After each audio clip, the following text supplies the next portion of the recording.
Like, you didn't know what money is when you're 10 years old and you're being forced to ride in the truck with your dad out through some farm. The good old days. Yeah, the good old days. My dad called it quality time. So, Jared, I've been working for you for, 4 months now. I want to firstly say it's been a blessing, it's been an honor to have a person like you as a mentor, because I've been learning all the roots there is to real estate, from content creation, from finance, from construction, from debt loaning, from marketing. Tell us the origin of Jerry Graham. So the origin story depends on how far back you want to go. Starting with school, the undergrad that I went to at Vanguard in Southern California, I actually, when I was going to school, choosing what school I was going to go to, I only applied to 2 schools, both of them in Southern California, one in Santa Barbara, one in Orange County. And one was pre-law, that was one of the degrees or the majors that I could have chosen. And then the other one was international business. And so just on paper, I was like, okay, between these 2 schools, whichever one I go, that's the major I'm going to pick. And so I actually ended up picking the one that was in Orange County called Vanguard, and ended up doing an international business major with an anthropology minor, and always intending to work with Latin American people. Just having been in California, I wasn't expecting to meet like Honduran people and partners and having an opportunity from Miami to do that. But when I was in California, when I was 17, 18, that was my goal back then. And now it's 21 years later. And so it's all coming together in that regard. But from there, then I went to law school at the University of Tulsa, and went there because I was looking for Native American law and the energy law, so oil and gas law. And in California, you get environmental law, you don't get oil and gas law. Yeah. And there aren't a lot of options for the energy or Native American or anything like that from the West Coast as much.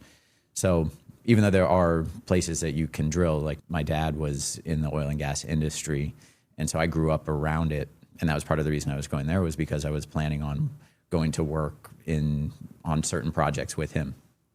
I went from Northern California, where I grew up, Southern California, got my undergrad degree, international business, and then went thinking I was going to go into the oil and gas industry in Oklahoma, and pretty quickly realized Oklahoma was not the place that I wanted to stay.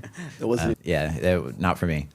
I thought that Tulsa was going to be much more similar to Sacramento, just in terms of, okay, there's total population of 1 million people, and there's a lot of farmland around, and it just seemed, okay, it's going to be an easy culturally, I didn't know I was getting myself into. And weather-wise, Oklahoma gets the worst of all weather, or at least for the years that I was there. Yeah. It was like we didn't have spring or fall. It was just like summer and winter. And tornadoes. And the in-between was a tornado. Yeah. And so that's what made me realize, okay, if I'm ever going to practice law, because I always knew I wanted to go into business, that's why I went international business, and I was going to law school to have a knowledge of the law, not to be a practicing attorney. So I knew the whole time that I wasn't going to go work in a law firm. But I said, everybody told me, go take the bar, because if you don't take the bar right after law school, you're going to have a very hard time. You're just not in the right mindset to go do it. So I said, okay, I'll go back to California, because if I ever want to become an attorney and actually practice, I would probably do it where my family is. And also I was looking at the number of new laws that California passes every year. It was like, back then it was over 750 per year. So it's 2 a day. Wow. So I went back to California, took the bar, and at the same time was taking I don't think that I had not taken the GMAT yet. And so I went and took the GMAT to go into the MBA program and applied to Miami. And so I was just looking for a change, because going back to California, I realized I didn't want to stay there. And by this time, before the MBA, what age were you? So I graduated from undergrad at 22, law school at 25, and then Stephanie will correct me if I get any of these numbers exactly wrong. This is 27 when I was, or 26, 27, And coming into Miami. And in this time, okay, you passed the bar, you passed your GMAT. But you don't pass the GMAT, but I scored well enough. You get a above average score. Yeah. You decide to go to take your MBA. And in your MBA is where you realized development. Yes and no. Okay. So when I was in law school and I was working on oil and gas projects and actually was working with an operations team for a bit and doing some business consulting and accounting and things like that. But I was working on stuff that was in Texas and Wyoming, and the work that you're doing when you're in the oil and gas industry, you're working on different types of projects, essentially, where if you're in the drilling business specifically, you're basically doing a project. So just by the way that I relate it to development is like you're doing a project you're going underground. In development, you're doing a project that's going above ground. So either way, you're building something. It's just a different type of thing that you're building. Okay. And so you're still dealing with land and land use regulations and all of that. So I thought, okay, these are very transferable in terms of the types of things that I'm working on, knowledge-wise and from a regulatory standpoint.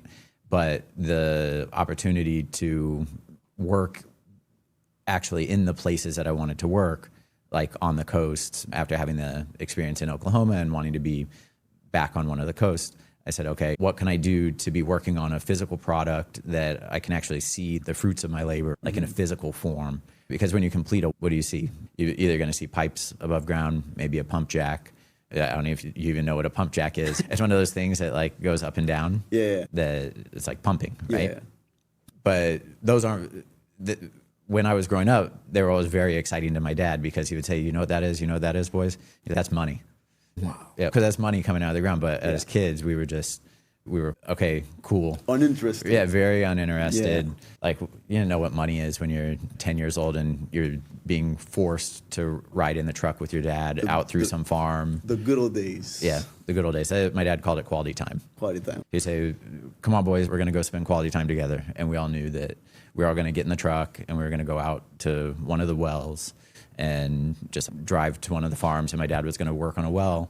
And sometimes he would just go do it himself because he would pick up these oil and gas wells that were not profitable for one of the larger companies, but he could just drive out there and make it work on his own.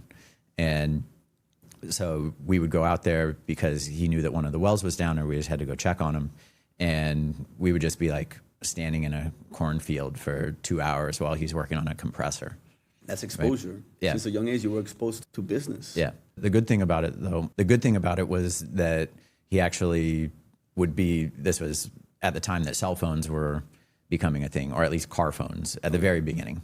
So when I was very young, it was just car phones, and it was like a corded phone that was attached like to where the stereo goes in the car. You're probably so young that you don't know what these things are. I've seen videos. You've seen videos? I've seen videos. So he used to literally have one that was like it was part of the stereo system for the car, and he would pick that up and be able to call people from the car, and there's a huge antenna coming out of the top of the truck. Yeah. And so he would be on the phone with people negotiating deals and doing business, and I was getting to sit there and just listen to it. And I didn't know at the time, similarly, like I didn't know that a pump jack really did mean that's money coming out of the ground. Yeah.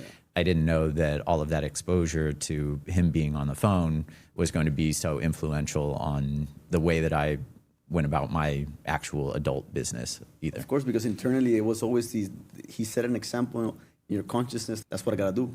Yeah. Work, get in contact with people. Yeah. Move and evolutionize. Yeah. That's good, Jared. That's amazing. Yeah. My dad so my brothers and I, we all played sports growing up. But my dad, other than watching us play, had no interest in sports.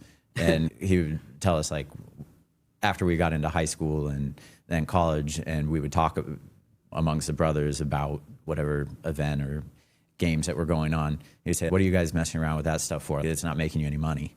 But oddly enough, my brother Bobby ended up going into the sports industry, and so it ended up making money. So for some people it makes money, but for him it was like a waste of time. No, that's very important to have a father figure that's always there to push you, to lead as an example, to guide, to provide, but more than provide, to lead the way for you to provide in the future. I feel like that's the importance of fatherhood. That's the purpose of fatherhood. And so your dad was a key factor in your drive and in your grit.